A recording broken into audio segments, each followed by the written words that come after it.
Hey folks, welcome back to the farm. We are in the kitchen today. We're also going to be outside because we're going to cook a tri-tip today. And we're going to tell you a little bit about it and the best way to do it, in our opinion.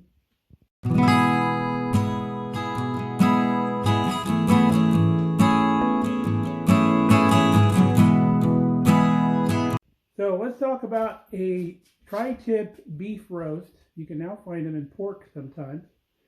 But tri-tip was a big thing out in California where we used to live.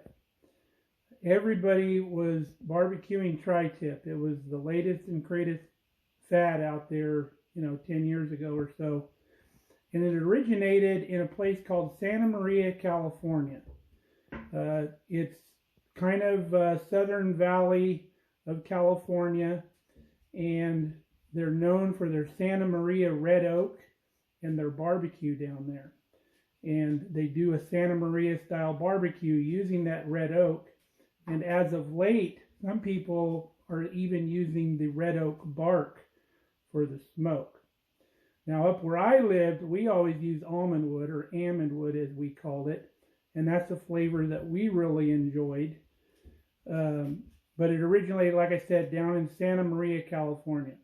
And there was a restaurant that we used to go to all the time when we would go stay at a beach community called Pismo Beach down in Southern California.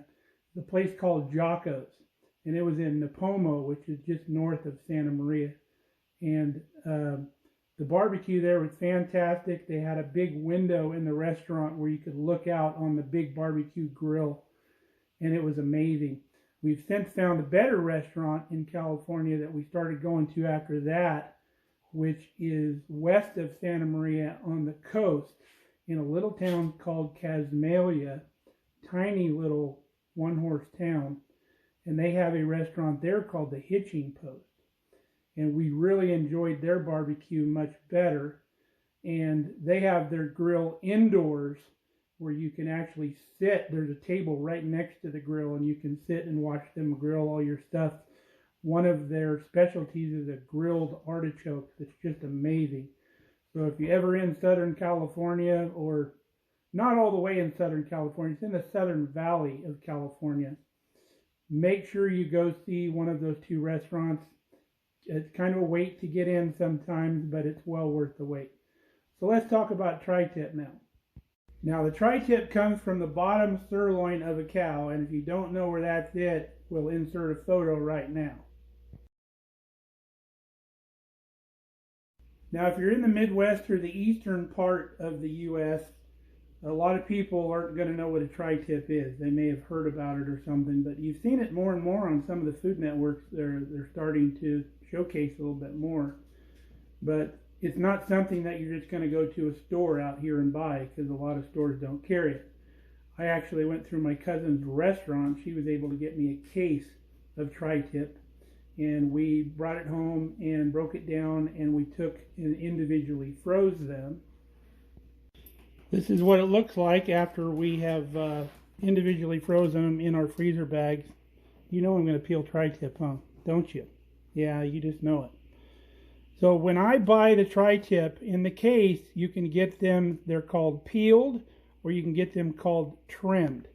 Trimmed is going to come with the fat back, or the fat cap still attached to it. And a peeled tri-tip is going to have that peeled off, and the whole thing is going to kind of look like this here. Now, different people cook meat different ways, obviously. Now, I don't like buying the trimmed tri-tip because I peel the fat cap off myself. And some people that barbecue are going to think I'm absolutely nuts for doing that. But traditional tri-tip cooking is not low and slow like a brisket where you want to leave that fat cap on there. Traditional tri-tip cooking is hot and fast sear, leaving the inside a nice pink beautiful piece of meat. So it's hot and fast, not low and slow. Now hot and fast, all that fat's going to cause you problems, it's going to cause you flare-ups, you're going to end up getting a lot of burning going on. So you want to trim this thing pretty well. Now here's the fat cap I was telling you about. It goes all across the back and even wraps around the sides. So we've trimmed that off. And this is what our tri-tip looks like after we trim it. And there's a little fat left on there. That's fine. That'll be good. I'm actually going to not waste this fat cap. I'm going to render that down in a skillet, and it's fantastic treats for the pup. Pup. You love that. So this is what she looks like when we're ready to go. There's a little tiny piece over here that I'm probably going to take off. But from this point on, right here, that's where we're going to season it.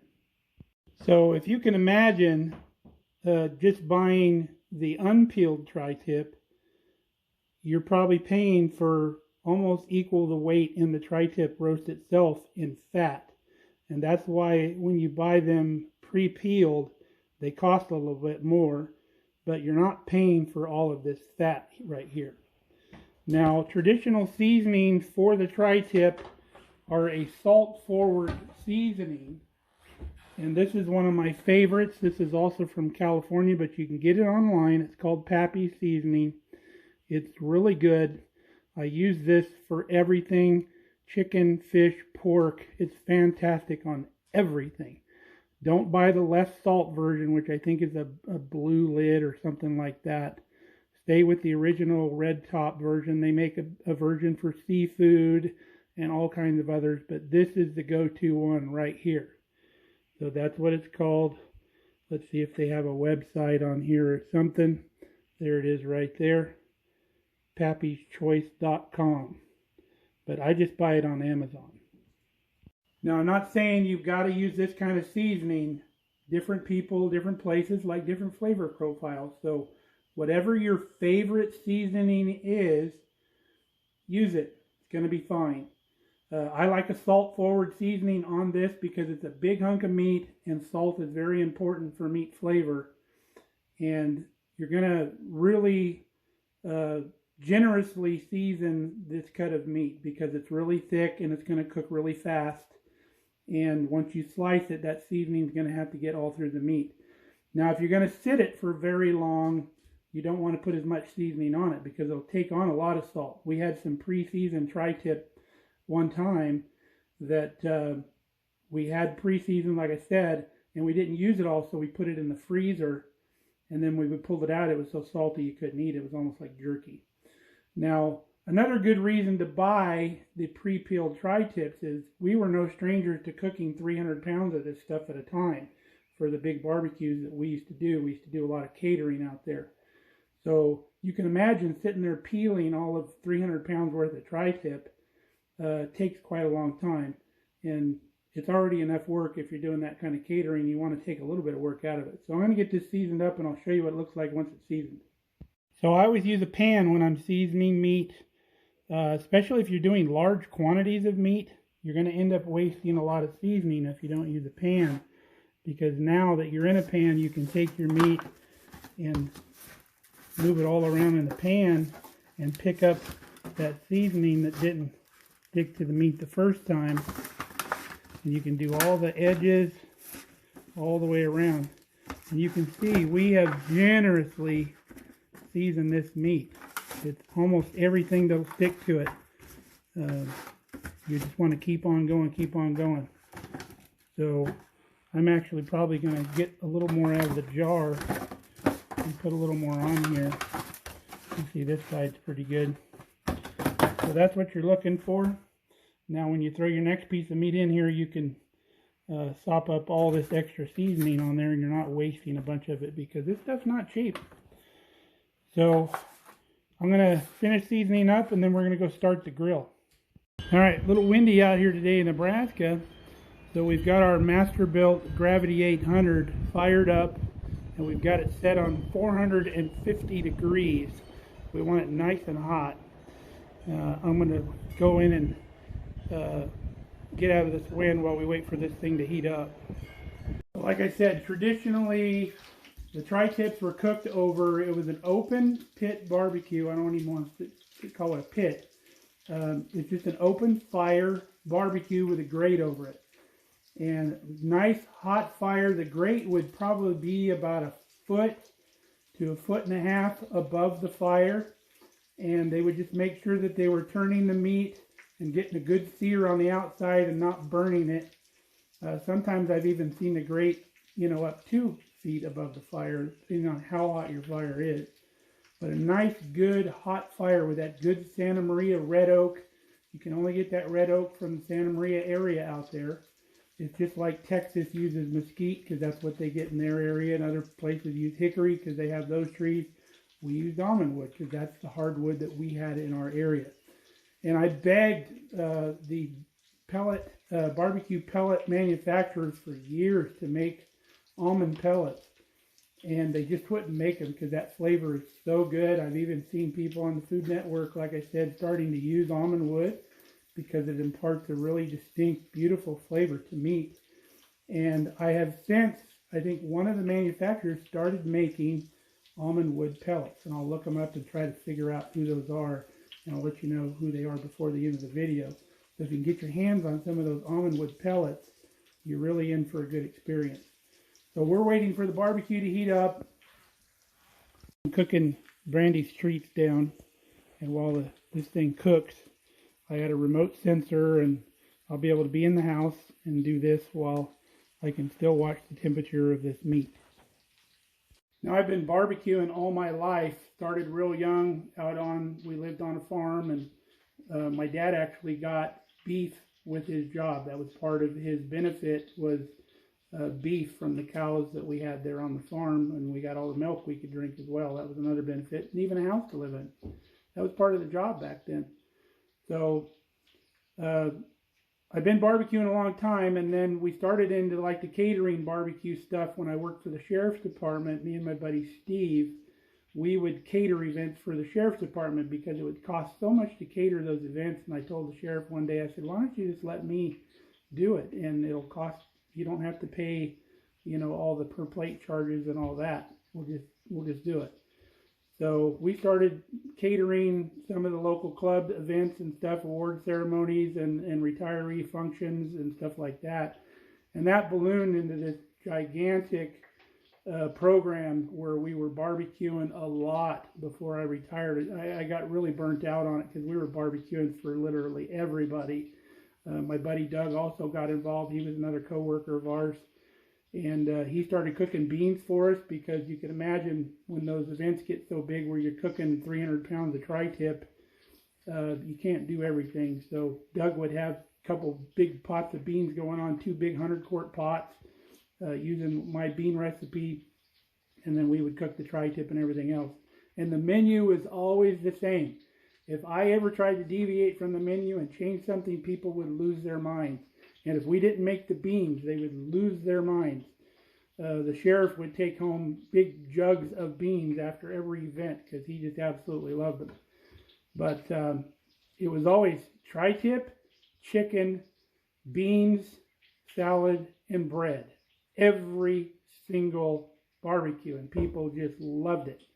So that's what we did. But they got to where they built a couple different associations within the sheriff's department, built these enormous big trailers full of barbecue equipment, cooking supplies, everything you would need to put on a big event, a big catered event, everything. And we went around and did that in the community. And like I said, it got to be huge. We called it the Tactical Culinary Unit after a while. And they're still doing it. I still see the Facebook posts of those guys carrying that on. I believe they're still using my bean recipe, but I'm glad to see that still going on. And let's get back to what we're doing here. All right, our grill is up to temperature. I'm putting our TriTip on our top rack, so I don't really have to babysit it. If I had it down here, I'd need to be flipping it all the time. I may flip it once, but I may not. But I got our temperature probe in it, so we're going to close her up and let her rip. And I can monitor this from the inside of the house through my phone. But we'll come back when this baby's done. Now, putting that meat on the top rack, it's not only going to get the heat from the bottom, it's also going to get the concentrated heat from the top of the inside of the barbecue, because heat rises, so it's going to be the hottest up there in the top. It's going to get a good sear all the way around. Yes, it's kind of cheating, and it's not like cooking it on the big flat grill, but I don't have a big open open barbecue like that where I could do that. So this is the way we're going to do it. Now I'm going to shoot for a temperature of about 130 degrees internal temp. If you like it like medium rare, go with 120, 125 before you pull that off. And then we got a little trick we're going to do when we pull it off as well. While we're waiting, I wanted to show you something really cool. I went to the P.O. box the other day. One of our subscribers, who also happens to be my cousin, made us this. It's like a charcuterie board, cutting board, and he made up this logo. It's got the state of Nebraska, it's got our name, our established year, our little brand, and a tractor. That is super cool. Thank you, Don and Annette. I think they said their son came up with a graphic. I'm definitely going to have to collaborate with them, and maybe we can set up a really cool logo. I really like this one. Maybe we can do one in color or something that we can use in the videos. They now live down in Texas. They used to live out in California. We grew up together. They got married and went around doing some different stuff. Now they're down there. I hope they're doing good down there. Meanwhile, Brandy's little doggy treats are looking good. I even put a little seasoning for her on there so they're not completely flavorless. But we'll continue rendering this down and cool it off, and we'll chop it into little bitty morsels for her. And of course, we won't feed it to her all at the same time. It'll just be little treats every now and then. Okay, we've reached our target degrees of 130 degrees. I flipped it over halfway, about halfway into the cooking process. Now you can see what it looks like. Now see, when I press on this, there's a little bit of rebound, but not a lot. And that's what you're looking for. If you can press in it pretty far, you know it's not quite done. But because we're going by temperature, we know we're spot on where we want to be. So let's pull this temperature probe out of here, and we'll get this thing in our pan. Our foil just took off. But we're going to take this inside and I'll show you the little trick. Wow, look at that piece of meat. Absolutely gorgeous. So we're going to wrap this nice and tightly in foil, and then we're going to store it for a little bit. I wrap it up tight in foil. I put it in my little lunchbox cooler, and then I put a dish towel in here on top of it for a little insulation. And then we're going to close that up, and we're going to leave that sit for 1 hour. Now, when we did this on a large scale, we had these big, large thermal boxes that we bought from a restaurant supply store, that when the tri-tip was ready to come off the grill, we would just load those boxes up with the tri-tip and then cover it, let it rest. You have to have a good resting period and let the juices go back into the meat. Now, if you're just having like a barbecue at home, you can just use a regular ice chest, line it with some foil or something, and just throw your tri-tip in that and close it up. That's all you got to do. All right, folks, we got our tri-tip out. So if you look at our tri-tip, you're going to see the grain structure in the tri-tip. See if this side shows a little bit better, and it does.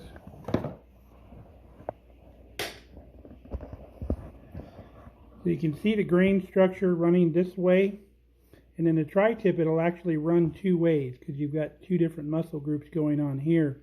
So you've got grain running this way, and this piece has the grain kind of running this way. So what I always do is I cut it right along here first, because when you slice this, you want to slice across the grain. If you slice this tri-tip this way, it's going to be very chewy and seem very tough. If you slice it this way, it's going to seem super tender and really easy to eat. But like I said, remember this grain goes both ways. So cut it right through here, and then you can cut both pieces the same way across the grain. So we'll show you how this is done. So I'll cut it right through there, just like that. And then we're going to turn this sideways. And I love this little end piece here. My favorite piece. You can see we still have some color. It's not well done.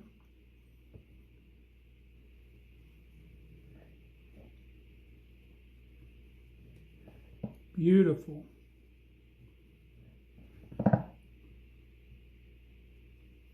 You can see there's not a bunch of juice running out all over the cutting board. Now I like slicing this on my commercial slicer, but for just one roast, it's not worth getting the whole thing dirty. I've cut up to 30 pounds of tri-tip by hand before. Just cut it nice and thin.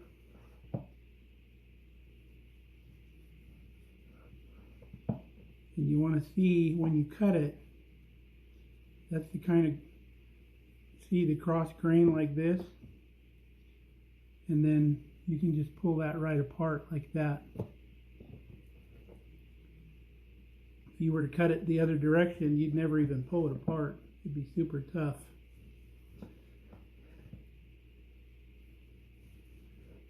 All right, you can see it sliced up all across the grain. We don't have a big puddle here. You can see we still have some color here in the meat. Beautiful, it's moist. It will dry out if you leave it laying out cut up like this, but we have this juice here that we reserved, and we put all this tri-tip back in this juice, and as we serve it, you pull the stuff off the bottom. And the best way I enjoy eating this was taking our special garlic bread. I've done it before on this channel. If I don't have a specific video on the garlic bread, I'll look and we'll make one. But I would take our special garlic bread that we make, and I'd put the tri-tip on the garlic bread like a sandwich, and I would dip it into that juice. My God, what a fantastic experience that is. So we're going to put this meat over into the juice over here, and we're going to let it sit and get all nice, moisten it up again. We'll wrap it up, and then I cook this up so I can take it for my lunches. We're not actually having it for dinner. In fact, I'm going to have a couple pieces probably for lunch today, because it is lunchtime. So there you go, folks. Fantastic, melt in your mouth tri-tip. Look at that beautiful stuff. You can serve it right off the bottom like that. Just gorgeous.